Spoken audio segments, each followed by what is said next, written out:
ತುಮಕೂರು ತಾಲೂಕು ಕೋಡಿಗೆಹಳ್ಳಿ ಗ್ರಾಮದಲ್ಲಿ ನಡೆದಂತಹ ವಿಶೇಷ ರೀತಿಯಲ್ಲಿ ಕಬ್ಬಾಳು ದುರ್ಗೆ ದೇವಿಗೆ ಮೆರವಣಿಗೆ ಮಾಡಲಾಗಿತ್ತು. ಇನ್ನು ಕಾರ್ಯಕ್ರಮದಲ್ಲಿ ಹೋಮ ಹವನಗಳು, ದೇವರಿಗೆ ವಿಶೇಷ ಅಲಂಕಾರ ಮತ್ತು ಚಂಡಿಕಾ ಹೋಮಗಳನ್ನು ಗ್ರಾಮದ ಜನ ಗ್ರಾಮದ ಒಳಿತಿಗಾಗಿ ಹಮ್ಮಿಕೊಂಡಿದ್ದರು. ಗಂಗಾ ಪೂಜೆಯನ್ನ ಮುಗಿಸಿ ದೇವರು ಮೆರವಣಿಗೆ ಬರುವ ಸಮಯದಲ್ಲಿ ಕಂಡುಬಂದ ದೃಶ್ಯವೇನೆಂದರೆ, ಚಿಕ್ಕ ಮಗು ಕಳಸವನ್ನ ಹೊತ್ತು ದೇವರು ಮೈಮೇಲೆ ಬರುವ ದೃಶ್ಯ ಅಚ್ಚರಿಯನ್ನ ಉಂಟು ಮಾಡಿತ್ತು.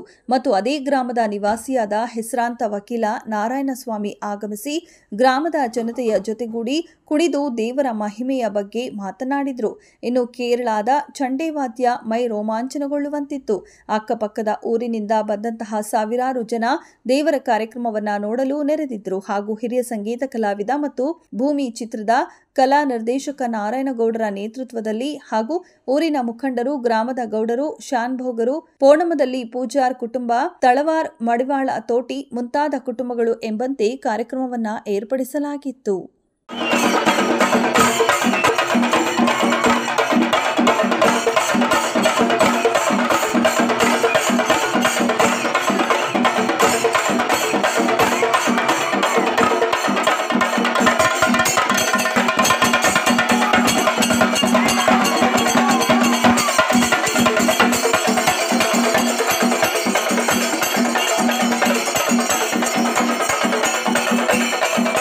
अघोराय नमो नमः स्वाहा अघोराय च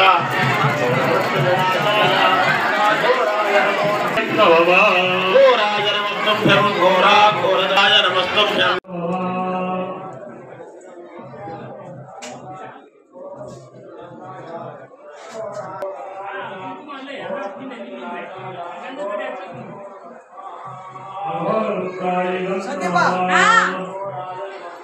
संदीप राखी देते होगेन बाइली ಅಲ್ಲ ಒಂದು ನಿಮಿಷ ಬಂದು